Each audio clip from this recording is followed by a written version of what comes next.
Last time we took a look at parallel lines. Now we're going to look at perpendicular lines, which are essentially the exact opposite of parallel lines. Instead of being right alongside each other, they cross through each other at perfect 90-degree angles. So you can see from that little box right there that these form 90-degree angles. So to investigate these and see how the equations work with these, let's write the equations of these lines. So starting with this line right down the middle there, let's see, if we look at the slope, it's going up 3 over 2, and the y-intercept is 1, so it's going to be y equals 3 over 2x plus 1. Now let's look at one of its perpendicular lines right here. We can see that we are going up 2 over negative 3.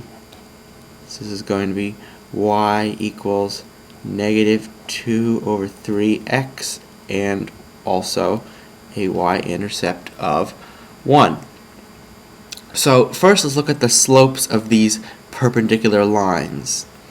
You see that the slopes are opposite reciprocals, meaning the numerator and denominator in the fractions flip, and one of them is they're opposite signs. This one's positive and this one is negative slope. So we see that the slopes are opposite reciprocals. And now you see that the y-intercepts are the same. But before we make that a rule, let's look at this line here, which is also perpendicular to this line. And that one is going to be same slope of negative 2/3, but it has a different y-intercept. It has a y-intercept of negative 3. So here we see that the y-intercept in this perpendicular line is the same, but the y-intercept in this perpendicular line is different. So what that means is the y-intercept doesn't matter. The y-intercept in a pair of perpendicular lines, the y-intercepts can be anything. They can be the same or they can be different. It doesn't matter. So, knowing that, let's do what we did last time, where I'm going to give you the equation of a line, y equals 3/5 x minus 5, and I want a perpendicular line this time. So what's important here is that the perpendicular line will have the opposite reciprocal for its slope.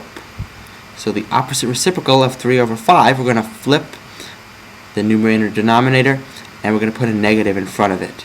So it'll be negative 5 over 3x, and the y-intercept does not matter, so we might as well just leave it at negative 5. Okay, if I give you y equals negative 5 over 6x plus 2, the slope is the opposite reciprocal, so we're going to flip the 5 and the 6 and remove the negative this time. It'll be positive 6 over 5x. And just for the heck of it, this time we'll use a different y-intercept. Again, y-intercept can be anything. Okay, y equals 2x minus 8.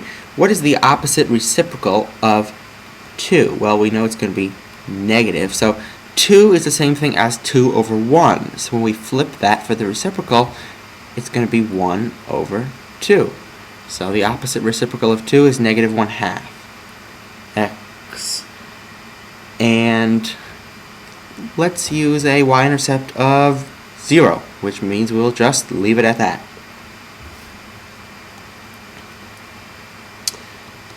Okay, y equals 1/2 x plus 100. So, the opposite reciprocal of 1/2 is going to be 2 over 1.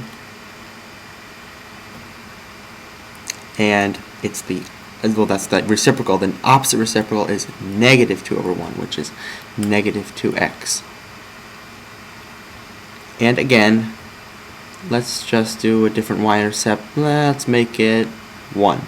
So these lines are going to be very far apart again because the y-intercepts are wildly different. But if you had a giant graph, or if you use an interval, then you would be able to graph this and prove that they are, even though they're very far apart, that they are indeed perpendicular, because all that matters is the opposite reciprocals for the slope. Alright, and now we're going to bump up the difficulty a bit by saying I want something that is, let me write this out. I want something that is perpendicular to the line y equals 2x plus 3, and I also want that line to pass through the point 0, -5. Okay, so first thing you should notice again is that I've given you a y-intercept to start with. This is on the y-axis because x is 0. So we have a y-intercept of -5. So the slope is the opposite reciprocal of 2, which is -1/2. The y-intercept is -5, which means our equation of the perpendicular line is y equals -1/2 x minus 5. Oops. Okay. So we're going to do the same thing here. I want something perpendicular to -3x minus 4, and I want it to pass through 3, -2. So we do not have the y-intercept in this case, so we have to find it. So since it's passing through this point, we can substitute that back into the equation, y equals mx plus b. So y equals, what is m? M is the opposite reciprocal of -3, which is going to be 1/3, positive 1/3. M times x plus b. So this will be -2 equals 1 plus b. b equals -3. So our slope, again, is the opposite reciprocal of this, 1/3. Y equals 1/3 x minus 3.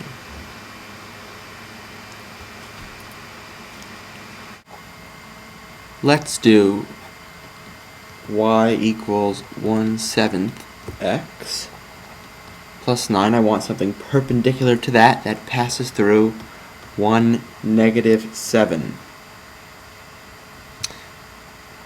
So we're going to have to substitute into y equals mx plus b. We have y equals m. What's the opposite reciprocal of 1/2? It's going to be -2 over 1, which is -2. So -2 times x, I'm sorry, plus b. The y-intercept is what we're finding here. Simplify this out, we get b equals -5. So the perpendicular line here is y equals, our slope was -2x minus 5. And you know, I always like to end the videos with these horizontal and vertical lines. So here's a horizontal line. I want something perpendicular to y equals 6, and I want it to pass through 4, 1. So here's the thing. This is a horizontal line. So any vertical line is going to be perpendicular to it. Any vertical line, x equals anything. But since we have a restriction here, it has to pass through this point. We can't just say any vertical line. We have to come up with a vertical line. Now remember, on a vertical line, x is always the same. X is always going to be 4 on this vertical line. But this time, that is actually what we care about. Because remember, what's perpendicular to a horizontal line is a vertical line. And we know on the vertical line, x is going to be 4 at a point that it passes through, which means since it's vertical, x is always going to be 4. So that is actually the perpendicular line. Now flip it around, we have, if we're given x equals negative 11, and I want a perpendicular line, meaning this is a vertical line, so I want a horizontal line that passes through negative 5, negative 8. Well, since we're finding we're given a vertical line, we want a horizontal line. That means we have y equals, what is y going to be equal to? Well, y is always the same number on a horizontal line, and since we know that it has to pass through negative 8 at one point, that means it's always going to be negative 8. If you're a little confused by the horizontal vertical stuff, don't worry, because I've never really seen that before. I just thought it'd be interesting to throw in there.